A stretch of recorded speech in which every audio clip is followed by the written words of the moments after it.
ഈ പൗലോസ് എഴുതിയിരിക്കുന്നുണ്ട ഒറ്റ നോട്ടത്തിൽ എന്താ തോന്നുക? പൗലോസ് വേറെ ഒന്നും തോന്നൂലേ? ഒറ്റ നോട്ടത്തിലില്ല, രണ്ടാമത്തെ നോട്ടത്തില് ചിലപ്പം പോലീസിന് തോന്നുന്നല്ലേ. അപ്പൊ പറ്റിപ്പ് പാർട്ടിയാണല്ലേ? അയ്യോ പൊന്നു സാറേ, സാറാണ് സത്യം, പറ്റിപ്പ് പാർട്ടിയല്ല. എന്നെ പിടിച്ച് കള്ളസത്യം ഇടരുത്. ഇത് കള്ളസത്യമല്ലേ സാറേ, സത്യമായിട്ട് സത്യം തന്നെയാണ്. എന്താണോ തന്റെ ഉദ്ദേശം? സാർ ഞാൻ പറയാം സാർ, ഇപ്പോഴത്തെ കാലല്ലേ, എപ്പോഴാണ് ബന്ദ് തുടങ്ങാന്നറിയില്ല.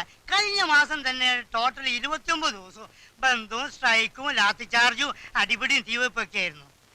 അങ്ങനെയുള്ള അവസരത്തില് ഈ പോലീസിന് തോന്നിക്കുന്ന ജീപ്പ് ആയിട്ട് വീട്ടിലെത്തി കെട്ടിയോളി മക്കളെ കാണാലോ എന്നുള്ള ഉദ്ദേശം. എപ്പോഴും ഉദ്ദേശം നടക്കൂല, ചിലപ്പോ താൻ എത്തുന്ന പോലീസ് സ്റ്റേഷനിലായിരിക്കും. അപ്പൊ സൗകര്യം ഇവിടെ അലുമ്പൊന്നും ഉണ്ടാവില്ലല്ലോ. മതി മതി മതി, തമാശ അധികം വേണ്ട. വേണ്ട.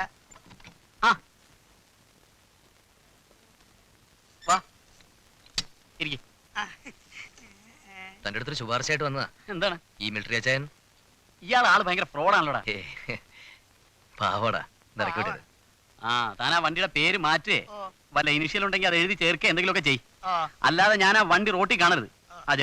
ഗാഡി നിർത്തോ. നിർത്തി സാർ, ഞാനിത് ഓൾട്ടറേഷൻ ചെയ്ത്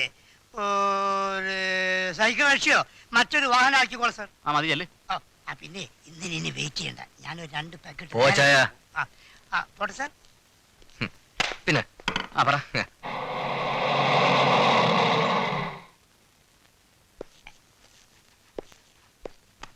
അച്ചായനത് കണ്ടോ? കാലത്ത് 8:30 വേളാങ്കണ്ണിക്ക് വന്ന് ഇറങ്ങിയതാ, ഒരനക്കവും ഇല്ല. ഇപ്പൊ തന്നെ 2-3 ചായയും 2 കുറ്റി പുട്ടും കറി വേറെ.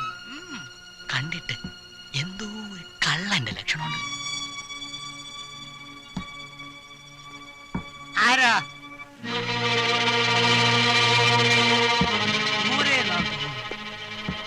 ഈ ലൊക്കാലിറ്റിയിൽ ഇതിനു മുമ്പ് കണ്ടിട്ടില്ലല്ലോ. പൊട്ടനാ. ഞാൻ പൗലോസ്, ഈ കടയുടെ ഓണറാ. എന്താ പേര്? എന്റെ പേര് ആമപ്പറമ്പിൽ ആന്റോ.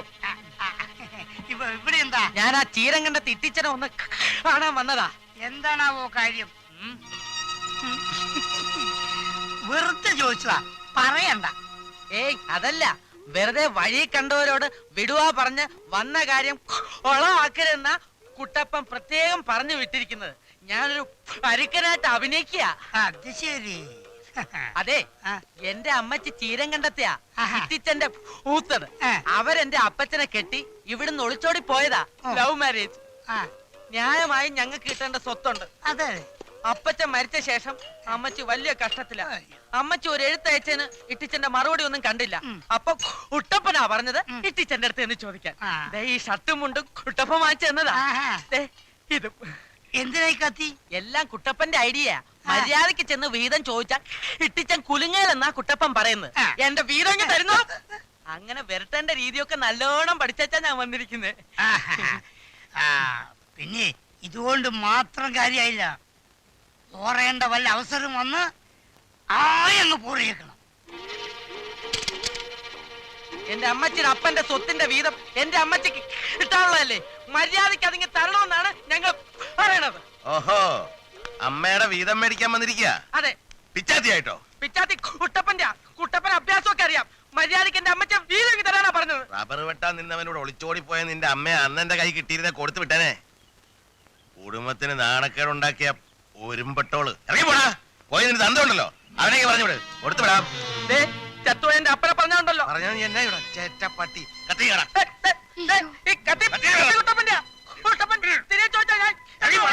ഞാൻ പോകല, രണ്ടിലൊന്ന് അറിഞ്ഞിട്ട് ചെന്നാ മതി കുട്ടപ്പൻ പറഞ്ഞത്. കുറ്റപ്പൻ ഇറങ്ങി വിടാ വലിയവനെ. താനെന്തിനാ പിടിക്കുന്നേ? കുട്ടപ്പനോട് പറഞ്ഞു കൊടുക്കേ. നോക്കിക്കോ, ഇത് ഞാൻ വച്ചിട്ടുണ്ട്. അപ്പോ അങ്ങനെയാണ് കാര്യങ്ങളുടെ കിടപ്പല്ലേ? ഇനി ജോർജ് കുട്ടിയുടെ പരിപാടി എന്താ? ബാംഗ്ലൂരിലെ ജോലി. അത് ജോയിൻ ചെയ്യേണ്ട ദിവസം കഴിഞ്ഞില്ലേ, ആ കാര്യം നമുക്കിനി മറക്കാം. ഇട്ടിച്ചിന്റെ പോക്ക് അത്ര ശരിയല്ല. എങ്ങനെയെങ്കിലും ഈ കെണിയിൽ രക്ഷപ്പെടാൻ നോക്കും. അങ്ങനെ വെറുതെ പോകാൻ പറ്റില്ലല്ലോ. ഇനി ഒരു പോക്കുണ്ടെങ്കിൽ അത് അവളുടെ കൈയും പിടിച്ചോണ്ടായിരിക്കും. ഇവിടെ നിന്നുകൊണ്ട് തന്നെ ഞാൻ മൂപ്പരുമായിട്ട് മുട്ടാൻ പോവാ. ബാക്കി ഞാൻ വിശദമായിട്ട് പറയാം. ഇട്ടിച്ചിനോട് അന്നൊരുസാൻ ഒരാളെ ഉണ്ടായിരുന്നുള്ളൂ, കാട്ടിപ്പറമ്പൽ കുഞ്ഞുമാണി. ഇന്ന് പൈലിയുടെ സ്ഥാനത്ത് അന്ന് പാപ്പച്ചനായിരുന്നു. ചന്തമുക്കല് ജനം നോക്കി നിൽക്കല്ലേ പാപ്പച്ചൻ കുഞ്ഞുമാണിയുടെ കൈ വെട്ടിയത്. അതോടെ കുഞ്ഞുമാണി ഒതുങ്ങി. അല്ല, ഈ ഇട്ടിച്ചൻ ആള് ജഗജില്ലാന്ന് ഞാൻ പറയുന്നു. എന്ത് കാര്യത്തിനും ഞങ്ങൾ ജോർജ് കുട്ടിയുടെ ഒപ്പം ഉണ്ടാവും. നമ്മുടെ ലക്ഷ്യം ചീരങ്കണ്ടത്തിൽ ഇട്ടിച്ചൻ. കൊടുക്കൈ പട്ടി കൊറേ കാലേ നിന്നെ നോട്ടോട്ട് വെച്ചിരിക്കുക. നിന്നെ എന്റെ കൈ കിട്ടൂലെന്ന് വിചാരിച്ചോടാ. പോടാ പോടാ. പച്ചപ്പള്ളിയിലെ ജോർജ് കുട്ടിയുടെ മുമ്പിൽ നിൽക്കാൻ ഒരു പട്ടിയും പട്ടിയുടെ തന്തയും ജനിച്ചിട്ടില്ലടാ. കഴിവുള്ള മോനെ. ഓടാ അതിന്റെ മോനെ. അയ്യോ, പട്ടി രണ്ടു കാലം നിൽക്കുന്നു. അയ്യോ പൈലി, ഞാൻ വിചാരിച്ചു പട്ടിയായിരിക്കും. എന്താടാ വേളം? നീ ഓടാ. പട്ടി പോയില്ലേ ഇത്? പൈലി, നീ കള്ളനാ. ഞാനേ കള്ളന് കഞ്ഞി വെച്ചവനാ. നല്ല പൊടിയരി കഞ്ഞി ഉണ്ടാക്കി നിന്റെ അണ്ണാക്കിലോട്ട് ഞാൻ തള്ളി തരും കുട്ടാ. ജോർജുട്ടി, എന്തോ ജോർജ് കുട്ടിന്ന്? ആര്? നിന്റെ അപ്പം തൊട്ടിലി കിടത്തിയിട്ട പേര്. വിളിയടാ സാറേന്ന്. സാറേന്ന് വിളിയടാ. അതൊരു രസമുള്ള കാര്യല്ലേ കൂട്ടോ? എന്നതാടാ മൂക്കറ്റ കുടിച്ചു വന്ന് പോക്കറ്റാ കാണിക്കുന്നേ? അയ്യോ അപ്പൊ സോറി, ഞാൻ കണ്ടില്ല ഷോ. എന്നോട് ക്ഷമിക്കണം. ഞാനൊരു മാനസിക പ്രയാസത്തിന്റെ പുറത്ത് അറിയാതെ ചകലം കഴിച്ചുപോയി. എന്നോട് ക്ഷമിക്കണം. ആരാ? എന്നെ വിട്, എന്നെ പിടിക്കണ്ട. പിടിക്കണ്ട. ആലീസേ, പിടിച്ചോണ്ട് പോയി. വെറുതെ എന്നെ കൈ ചെയ്തേക്കാതെ. ആലീസേ, ഞാനൊരു തെറ്റ് ചെയ്തു. ചീരങ്കണ്ടത്തിൽ ഇട്ടിയച്ചനോട് ഞാൻ തെറ്റ് ചെയ്തു. ഞാൻ തെറ്റുകാരനാ. എനിക്ക് നിന്റെ അപ്പനോട് മാപ്പി ചോദിക്കണം. അപ്പൊ സോറി. നീ പിടിച്ചോണ്ട് പോകാനല്ലേ പറഞ്ഞു? എന്നെ വിട്, എനിക്കൊന്നുമില്ല. എന്നെ വിട്, എനിക്കൊന്നുമില്ല. എന്നതാ കാഴ്ച കാണാൻ നിൽക്കുന്നേ? ഞാൻ ഇത്തിരി ഫിറ്റാ. അതുകൊണ്ട് ഇപ്പൊ എന്നാ കുഴപ്പം? ഞാനേ ചീരങ്കണ്ടത്തി വലിയ മുതലാളി ഇട്ടിയച്ചന്റെ മരുമോനാ. കുടിക്കുമ്പോ എനിക്ക് എന്നെ സ്റ്റാൻഡേർഡ് നോക്കണം. എന്നെ വിടുമോളെ, എനിക്കൊന്നുമില്ല. നേരെ നീ പിടിച്ചാ ഞാൻ വീഴും. വേണ്ട. അതെന്നാ കഴിക്കുന്നില്ലേ? കൊണ്ടാ എന്നെ മരുമോനെ കൊണ്ടറി. എന്നാൽ എങ്ങനെ തോന്നിയല്ലോ? വിടറേ. ഇത്രയും നാളില്ലാത്ത ഈ സ്വഭാവം ഇപ്പൊ തുടങ്ങാൻ എന്നാ ഉണ്ട്? വന്ന് കിടക്ക്. ചിരിക്കുന്നു. പിന്നെ ചിരിക്കാതെ. എടി കെട്ടിയോളെ, നിന്നാണ് സത്യം. ഞാൻ കുടിച്ചിട്ടൊന്നുമില്ല. നിന്റെ അപ്പൻ സാക്ഷാൽ ചീരങ്കണ്ടത്തിൽ ഇട്ടിയച്ചനൊന്ന് പേടിപ്പിക്കാൻ വേണ്ടിയല്ല മോളെ. നോക്കി താഴെ ഒച്ചയും പേളും വല്ല ഉണ്ടോന്ന്. നിന്റെ അപ്പൻ പൂച്ചല് വരെ നിർത്തി. ഇച്ചിരി കൂടുന്നുണ്ട് കേട്ടോ. നിങ്ങളൊക്കെ കൂടെ കാണുമെങ്കിൽ ഞാൻ ഉറച്ചു നിൽക്കാം. പക്ഷെ എന്നെ ഈ നാട്ടിൽ കണ്ട അല്ലി ഓടിക്കുന്ന ഇട്ടിച്ചൻ പറഞ്ഞിരിക്കുന്നേ. അതുകളാ ഞങ്ങളൊക്കെ ഇവിടെ ഉള്ളപ്പോ നിന്റെ ദേഹത്ത് ആരും തൊടുകയില്ല. പക്ഷെ ഒരു കാര്യം, നീ ഞങ്ങൾ പറയുമ്പോൾ കേൾക്കണം. ഇനിയും തീരം കണ്ടത്ത് പോയി വീരം ചോദിക്കാനൊന്നും എനിക്ക് വയ്യ. എനിക്ക് പേടിയാ. അവിടെ പോകണ്ടെന്നാ കുട്ടപ്പനും പറഞ്ഞിരിക്കുന്നേ. ആര് പറഞ്ഞു നിന്നോട് അങ്ങോട്ട് പോണെന്ന്? നീ പറയുന്നിടത്ത് പുള്ളിക്കാരനെ വരുത്തിക്കുന്ന കാര്യം ഞങ്ങൾ ഏറ്റു. നിയമപ്രകാരം നിനക്കും അമ്മച്ചിക്കും കിട്ടാനുള്ള സ്വത്തുക്കള് നിയമം പറഞ്ഞാൽ നമ്മൾ മേടിക്കുന്നു. നല്ലൊരു വക്കീലിനെ കണ്ട് കേസ് ഏൽപ്പിക്കുന്ന കാര്യം ഞങ്ങൾ ഏറ്റെന്നേ. എന്താ ഈ കോടതിയിലൊക്കെ കേറാന്ന് പറഞ്ഞാ ഞാനില്ല. എന്നെ ഇട്ടേക്ക്. കൈ നിറയെ കാശ് കിട്ടുമ്പോ നിനക്കെന്താ കക്കൂ? എടാ, നിനക്ക് കഴുത്തിലൊരു സ്വർണ്ണമാല, കൈ നിറയെ മോതിരം, സിൽക്കിന്റെ ജുബ്ബിട്ട് പുത്തൻ പുതിയ മാരുതി വണ്ടിയില് ഒരു അച്ചായത്തി പെണ്ണിനെയും കയറ്റി ഇവിടെയൊക്കെ വിലസരം നിനക്ക് ആഗ്രഹില്ലേ? എനിക്കൊരു ലവ് ഉണ്ട്. അതുണ്ടോ? പക്ഷെ ഇട്ടിച്ച ധൈര്യം ഇല്ലെങ്കിൽ വേണ്ട, വന്ന വഴിക്ക് പോടാ. ഞാൻ റെഡിയാ. അവസാനം വാക്ക് മാറി ഇടി നിനക്കായിരിക്കും. ഞാൻ ഏറ്റു. നിങ്ങൾ എല്ലാവരും കൂടി എനിക്ക് കറക്റ്റ് കോച്ചിങ് തന്നാ മതി. ആ പൈലിയുടെ കാര്യം നോക്കിക്കൊള്ളുകയും വേണം. അപ്പൊ സമയം കളയാൻ നമുക്ക് അടുത്ത പരിപാടിയിലേക്ക് കിടക്കാം. ഞാൻ സല്യൂട്ട് ചെയ്യണോ? നീ ഒന്നും ചെയ്യണ്ട, അവിടെ ഇരുന്ന. അയ്യോ, ഗ്ലാസ് പൊട്ടി പൊട്ടി. 10 റുപ്യന്റെ ചില്ലല്ലേ പോട്ടെ.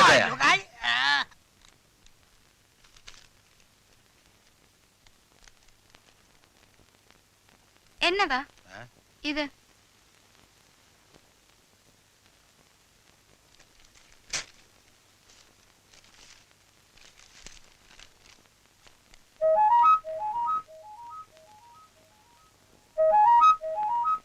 എന്നതാണെന്നേ? ഏതാണ്ട് എന്ത് കുരിശാണോ? ഒന്ന് വായിച്ചു നോക്കിയേ. വായിച്ചു നോക്കാം. നിന്റെ അപ്പന്റെ ഇംഗ്ലീഷ് അല്ലേ കാണാൻ പാടില്ല.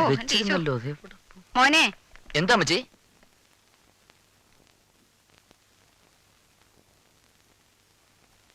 ആ ജോർജ് കുട്ടിയുടെ കയ്യിലോട്ട് കൊടുത്തേ. അവൻ വായിച്ചു തരുമെന്നേ. ഏ? അവൻ വായിച്ചു തരും. കൊണ്ടു. എന്താ ഇത് എന്നതാന്ന് ഒന്ന് നോക്കിയാ മോനെ. ഇപ്പൊ ആ പോസ്റ്റ്മാൻ കൊണ്ട് തന്നേച്ചും പോയതാ.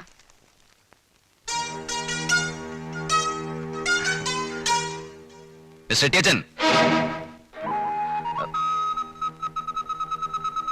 This notice is being issued to you as per the instructions from my client, Mrs. Rahel Mathukutti, wife of Mathukutti, Cheerangandathil House, and is residing at Baranangana Mamsham, Desham of Pala Taluk. Please take notice that my client, who is your elder sister, does not keep to intend the share of the properties inherited by her from her father in joint possession as you are mismanaging the properties, so as to defer her without giving her the due share of men's profit even after repeated demands. It's hereby informed that you may take necessary step to effect the partition of the properties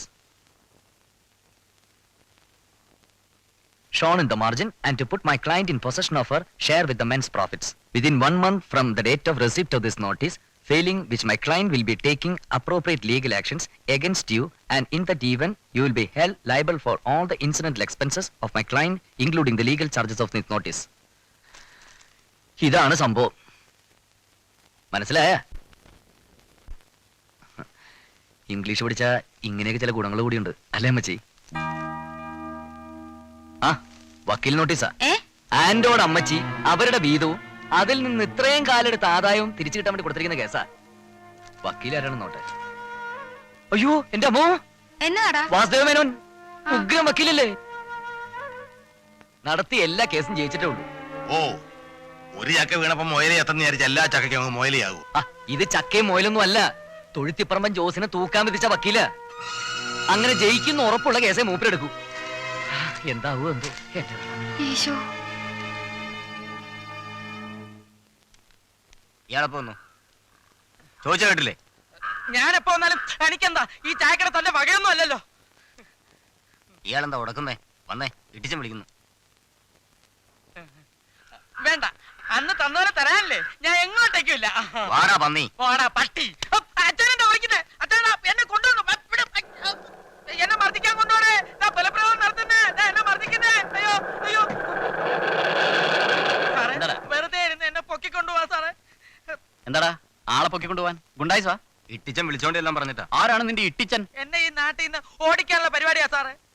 ഇവനോട് വന്നാ നിനക്കെന്താ? അങ്ങനെ ചോദിക്കും സാറേ. സാറേ ഞാൻ പറഞ്ഞു എന്നെ ഉപദ്രവിച്ചാൽ ഞാൻ സ്റ്റേഷനിൽ വന്ന് ഇൻസ്പെക്ടർ സാറിന്റെ അടുത്ത് പരാതി പറയുമെന്ന് പറഞ്ഞപ്പോ അവൻ ചോദിക്കാം ഫയലിൽ തൊടാനുള്ള ധൈര്യം നിന്റെ ഇൻസ്പെക്ടർ കൊണ്ടുപോടാന്ന്. ആണോടാ? സാർ ഞാൻ പറഞ്ഞില്ല. എടാ ഇനി ഇവൻ ആരെങ്കിലും തൊട്ടാ ഞാൻ നിന്നെ ആയിരിക്കും പൊക്കുന്നത്, മനസ്സിലായോ? വളരെ ഉപകാരം സാർ. ആ. സാർ വൈകുന്നേരം വീട്ടിൽ കാണൂ. എന്തിനാണ്? കുറച്ച് കൈക്കൂലി കൊണ്ടുവരാനാ. വാങ്ങിക്കില്ലേ? ഓടാണ്.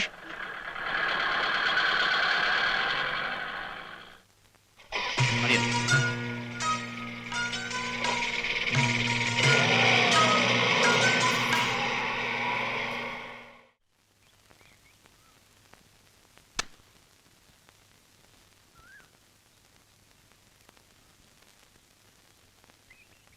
ആ മിലിറ്ററി പോലീസിന്റെ ചായക്കട തന്നെ താമസം. ആ SI ഒന്നും ചാടിയില്ലായിരുന്നെങ്കിൽ ഞാനും കൊണ്ടുവന്നേനെ. എന്റെ കയ്യിൽ എത്തിക്കിട്ടിയിരുന്ന വേണ്ട പണി ഞാൻ കൊടുത്തേനെ. ആരോ അവനെ പറഞ്ഞ് പിരികേറ്റുന്നുണ്ട്. അല്ലെങ്കിൽ ആ മൈവണം കേസ് കൊടുക്കാനുള്ള ധൈര്യം ഒന്നും കാണിക്കില്ല.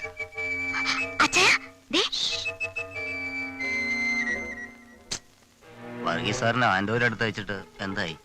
ഓ, മധ്യസ്ഥത്തിന് അവൻ നിൽക്കത്തില്ലെന്ന്, എല്ലാം വക്കീലുമായിട്ട് മതിയെന്ന്. അയാളൊരു കോടാലിയാണെന്നാ കേട്ടത്. ആ വക്കീലേ, നമ്മൾ കേസ് പറയാൻ പോയാൽ കാശ് പോകത്തേ ഉള്ളൂ.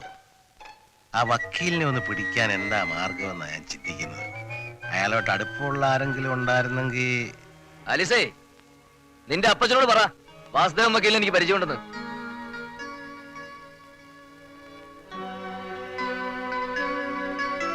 ഒന്ന് വിളിച്ചു ചോദിച്ചു. ഒന്ന് ചോദിച്ചടി. അങ്ങേരെ ചെന്ന് കണ്ട നമുക്ക് കുഴപ്പം വരാത്ത രീതിയിൽ കാര്യങ്ങൾ കോംപ്രമൈസ് ആക്കി തരും. എന്റെ ഒരു അടുത്ത കൂട്ടുകാരന്റെ ഭാര്യയുടെ അമ്മാവനാ വക്കീല്. അവര് വഴിയെ വക്കീലിനെ ബന്ധപ്പെടാൻ പറ്റൂ. അല്ല, അതിനു മുമ്പ് അവനെയും ഭാര്യയും ഉണ്ണാൻ വിളിക്കാൻ മറ്റോ വേണ്ടി വരും. ഏതവനായാലും വിളിക്കാൻ പറയടി. ഉണ്ണോ ഉറങ്ങോ ചെയ്യട്ടെ.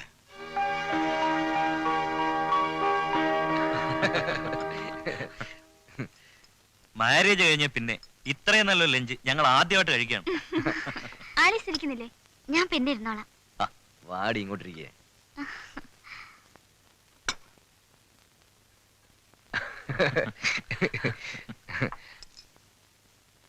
അമ്മച്ചി ഏ? ഇത്തിരി ജീരവെള്ളം എടുത്തേ. ഉവ്വ.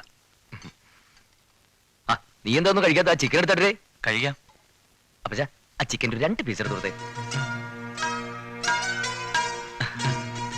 അന്ന് ധൃതി വന്ന് പോയപ്പോ തൊട്ട് ഞാൻ ജോർജ് കുട്ടിയോട് പറയുമായിരുന്നു ഒരു ദിവസം ഉണ്ണാൻ വിളിക്കണമെന്ന്. അതെ അതെ.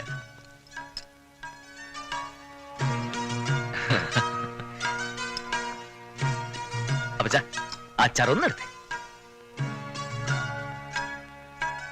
അയ്യോ അവിടെയല്ലേ ഇവിടെ.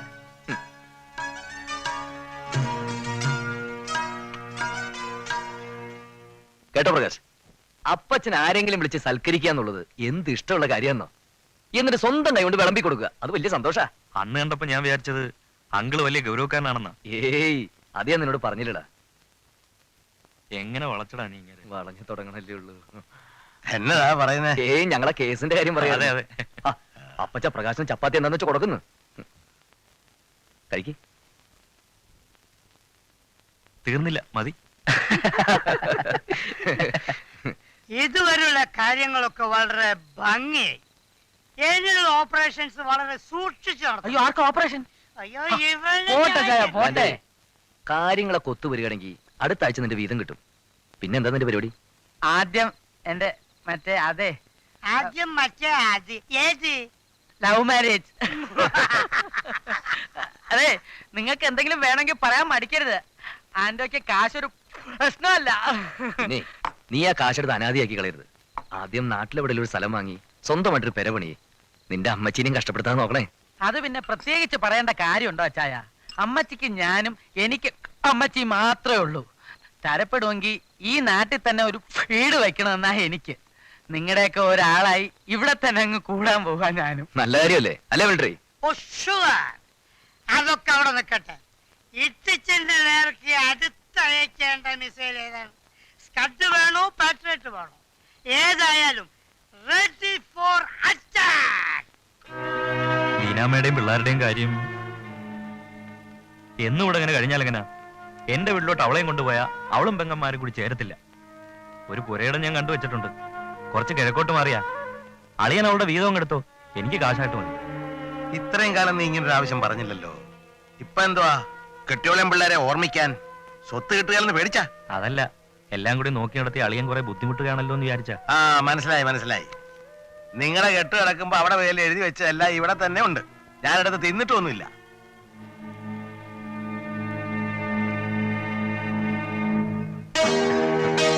ഇയാളെന്നാ വന്ന് വിളിക്കുന്നേ? ചുമ്മാ അല്ല, വക്കീലന്മാരെ വല്ലതും കണ്ട കാര്യമുണ്ടോ? വക്കീലിന്റെ കുഞ്ചരിയച്ഛൻ വരുമ്പോ പറഞ്ഞേക്കണേടി. അതിപ്പോ എന്ന് വരാനാ? പിള്ളേരുടെ കളിയും ചിരിയും ഒക്കെ ആയിട്ട് ഇത്രയും കാലം ഒന്നിനെ കുറിച്ച് ഞാൻ ഓർക്കാറില്ലായിരുന്നു. പിള്ളേരെയും കൊണ്ട് ഇടയ്ക്കിടയ്ക്ക് വരാൻ മറക്കല്ലേ. പോകാൻ എനിക്ക് ഇഷ്ടം ഉണ്ടായിട്ടല്ല, എന്നായാലും അത് വേണ്ടേ. ദീനാമേ, അതാ വിളിക്കുന്നു. പോയിട്ട് വരട്ടെ.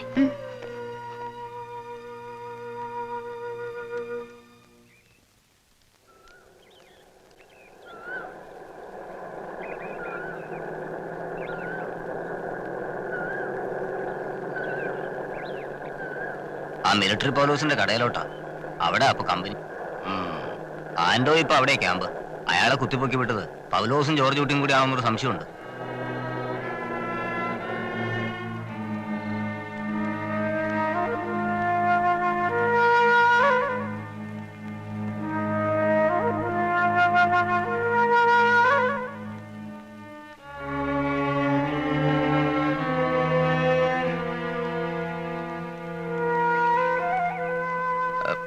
തിരക്കിന്ന് പറഞ്ഞു. ആ പൗലോസിന്റെ ചായക്കടയിലെ ഇരിപ്പ് അത്ര നല്ലതിനല്ല. അതെന്താ? ആയിക്കോലെ, കുഴപ്പമുണ്ടോ? അതല്ല, എനിക്കത് നാണക്കേടാണ്. മനസ്സിലായോ? അല്ല, ഇവിടെ നിന്ന് മടക്കുമ്പോ എവിടേക്കെങ്കിലും ഒന്ന് ഇറങ്ങണമല്ലോ എന്ന് കരുതിയാ. അതിന് വേറെ സ്ഥലമൊന്നുമില്ലേ? ശരി, എന്നാ നീ വേറെ എവിടെയും പോയിരിക്കാം.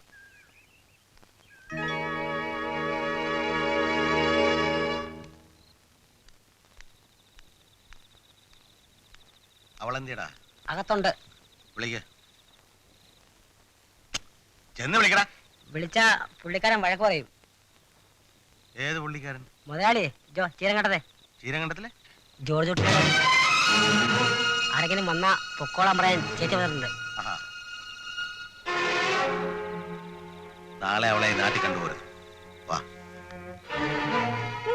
ഭാവിച്ചുണ്ട്. എന്റെ പൊന്ന് സാറന്മാരെ ഒന്ന് പോയി. മോലാളി അറിഞ്ഞ എന്നെ കൊന്നു കളയും. മിണ്ടി പോലത്. ഭാര്യയും കുടുംബമുള്ള ഒരു മനുഷ്യനെ കുറെ കാലമായിട്ട് നീ പിഴിയല്ലേ? നിർത്തിക്കോ. ഇനി ഒരിക്കൽ അങ്ങേര് ഇങ്ങോട്ട് വന്നു എന്നറിഞ്ഞ ഇവിടുത്തെ പുതിയ എസ് ഐ ആരാന്നറിയോ? ഞങ്ങളും പുള്ളിക്കാരും നമ്മൾ ബന്ധം എന്താ അറിയോ? മുസ്തേക്ക് ബേട്ടി സംജ.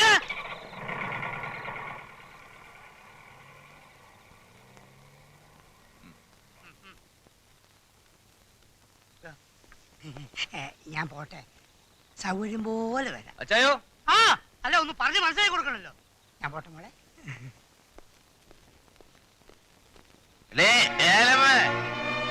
8 മണിയായില്ല, അതിനു മുമ്പേ തുടങ്ങി കുപ്പിയായിട്ട് ഗുസ്തി. ഇതെന്നാ പറ്റി?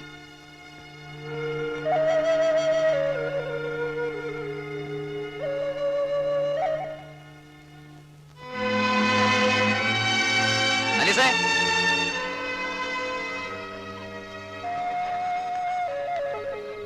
ഇന്നെന്തു പറ്റി? പുറത്തേക്കൊന്നും പോയില്ലേ?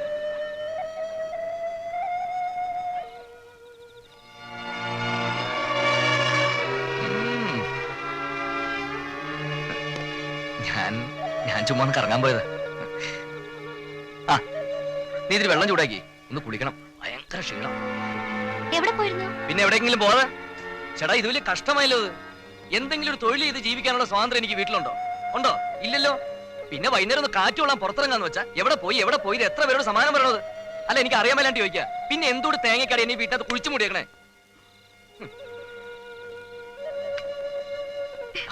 ഇച്ചിരി കൂടുന്നുണ്ട് കേട്ടോ.